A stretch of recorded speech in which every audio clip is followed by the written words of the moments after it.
အားလုံးပဲမင်္ဂလာပါမေတ္တာဖောင်ဒေးရှင်းကပျော်ရွှင်စွာနဲ့ပြန်လည်ကြိုဆိုလိုက်ပါတယ်ဒီကနေ့ကျွန်မတင်ပြချင်တာကတော့ပြီးခဲ့တဲ့အပတ်က short notice list လို့ခေါ်တဲ့ကျမတို့လွန်ခဲ့တဲ့10နှစ်ကအဆိုင်လင်းတင်ထားပြီးတော့အခုမှအင်တာဗျူးခေါ်တဲ့အခွင့်အရေးကိုဆက်လက်ပြီးတော့တင်ပြသွားမှာဖြစ်ပါတယ်ပြီးခဲ့တဲ့အပိုင်းတစ်တုန်းက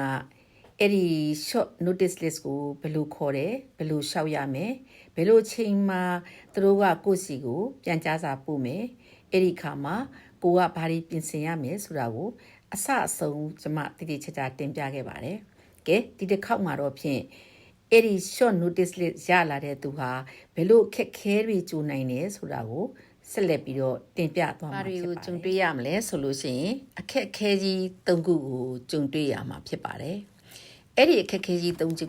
ကတော့အခြားမဟုတ်ပါဘူး။ကိုကအဲ့ဒီလွန်ခဲ့တဲ့10နှစ်ကတင်ထားခဲ့တဲ့သူဟာလူမျိုးရှိနိုင်ပါတယ်။တစ်မျိုးကတော့ပွဲစားနဲ့တင်ခဲ့တဲ့သူတစ်မျိုးကတော့ရှေ့နီနဲ့တင်ထားခဲ့တဲ့သူနောက်တစ်မျိုးကလည်းရှိနိုင်ပါသေးတယ်။အဲ့ဒီဟာကတော့ကိုယ့်သဘောနဲ့ကိုငါတင်လိုက်ရင်ပြီးပြီ social network ပါမရရင်ပြီးပြီဆိုပြီးတော့ဥပဒေအကြောင်းကိုလုံးဝနားမလည်ဘဲနဲ့ကိုယ့်ဘာသာကိုတင်ထားခဲ့တဲ့သူဖြစ်ပါတယ်ပြောရမယ်ဆိုလို့ရှိရင်ကတော့လူ3မျိုး3ဦးဖြစ်ပါတယ်ကဲအဲ့ဒီလူ3ဦးစလုံးဟာဘာတွေအခက်ခဲကိုကြုံတွေ့နိုင်ပါသလဲပထမဦးဆုံးကြုံတွေ့ရမယ့်အခက်ခဲကတော့ကိုယ့်ရဲ့ statement နဲ့ကိုယ့်ရဲ့ဖိုင်တွဲဖြစ်ပါတယ်ကိုယ့်ရဲ့ statement ဟာအဆိုင်လင်းအောင်နိုင်ခြင်းရှိတဲ့အမှတ်တရပေးရင်အမှတ်တရရနိုင်တဲ့အနေအထားမျိုးအဆိုင်လင်းရဲ့ဥပဒေတပါတဲ့အနေအထားမျိုးနဲ့ကိုကရေးထားခဲ့တာလားဒီလိုဆိုရင်တော့ဖြင့်ကိုရေးခဲ့တဲ့ဟာတွေဟာဒီလိုအဆိုင်လင်းသင်္ကေတနဲ့အဆိုင်လင်းအောင်မှတ်ပေးနိုင်တဲ့စီမင်းစည်းကမ်းနဲ့မညီဘူးဆိုလို့ရှိရင်စီမင်းစည်းကမ်းနဲ့ညီတဲ့ကိုရဲ့ statement တစ်ခုကိုဖန်တီးရပါတော့မယ်အဲ့ဒါကို amendment လို့ခေါ်ပါတယ်အဲ့တော့ခြုံပြောရမယ်ဆိုလို့ရှိရင်ပထမဦးဆုံးတွေ့ရမယ့်အခက်ခဲဟာဒီ short notice list interview မလျှောက်ထားမီ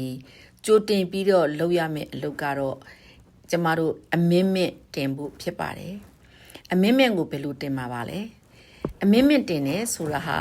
ဒီ interview မသွားခင်မှာပထမဦးဆုံးကို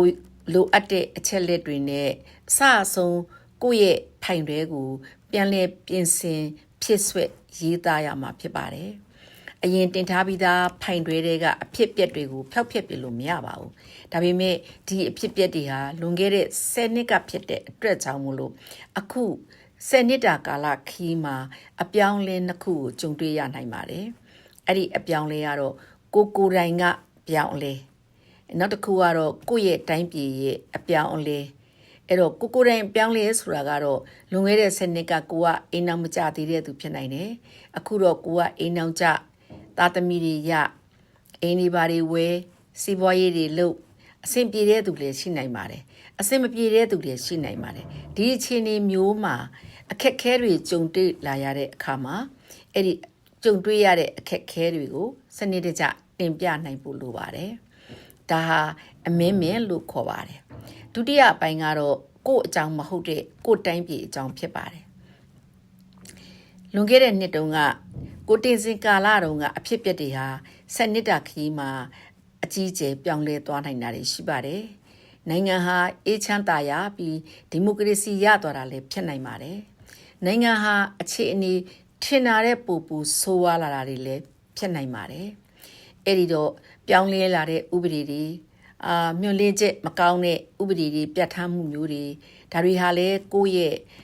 မင်းမှာပြန်လည်တင်ပြရမယ့်အရာတွေဖြစ်တယ်လို့ပြောချင်ပါတယ်ပို့ပြီးတော့အရေးတကြီးပြောချင်တာကတော့ change circumstance တွေမှာကိုယ့်ရဲ့နိုင်ငံရဲ့ပြောင်းလဲသွားတဲ့အပြောင်းလဲတွေထဲမှာအင်မတန်ထူးခြားဖြစ်စဉ်ဖြစ်တဲ့ဒီသဘာဝဘေးအန္တရာယ်ရေကြီးတာငလျင်တွေလှုပ်တာအတိုင်းပြည်မှာအပျက်စီးတွေများခဲ့တယ်လို့ပဲလူတွေရဲ့တေးကြေးတာအိမ်တွေပျက်စီးသွားတာဟာကိုယ့်ရဲ့မိသားစုနဲ့ကိုယ်နဲ့ပတ်သက်တဲ့သူတွေဖြစ်ခဲ့မယ်ဆိုရင်ဒါတွေကိုတင်ပြပြီးတော့ကိုယ့်ရဲ့ချုပ်ရင်းနေတဲ့တင်ပြမှုအားနည်းခဲ့တဲ့ကိုယ့်ရဲ့ statement ကိုပြန်လည်တင်ပြတာကို amendment လို့ခေါ်ပါတယ်ဒါကြောင့်ဒီ ဒီ short notice list ရလို့ interview မသွားခင်မှာကိုယ့်ရဲ့အဆိုင်လင်တင်ထားတဲ့အဟောင်းကိုပြန်လဲပြင်ဆင်ဖြည့်ဆွက်ပြီးတော့မှတင်တဲ့တယ်လို့အကြံပေးနဲ့ဒီတစ်ပတ်မှာတော့ဖြင့်ကိုကအင်တာဗျူးရပြီဆိုရင်ဘာတွေပြင်ဆင်ရမယ်ဘာတွေပြင်ဆင်မထားလို့ကို့မှာအခက်ခဲဖြစ်နိုင်တယ်ဆိုတဲ့အခက်ခဲတစ်ရပ်နဲ့တင်ပြလိုက်ပါတယ်ရှေ့တစ်ပတ်မှာတော့ဖြင့်ဒုတိယအခက်ခဲကပါလဲဒုတိယအခက်ခဲကိုဘယ်လိုကျော်လွှားကြမယ်လို့စောင့်ကြည့်ရင်းနဲ့မေတ္တာနဲ့ပြန်လဲစုံတွေးလိုက်ကြရအောင်ပါအားလုံးစိတ်ချမ်းသာကိုယ်ချမ်းသာရှိကြပါစေ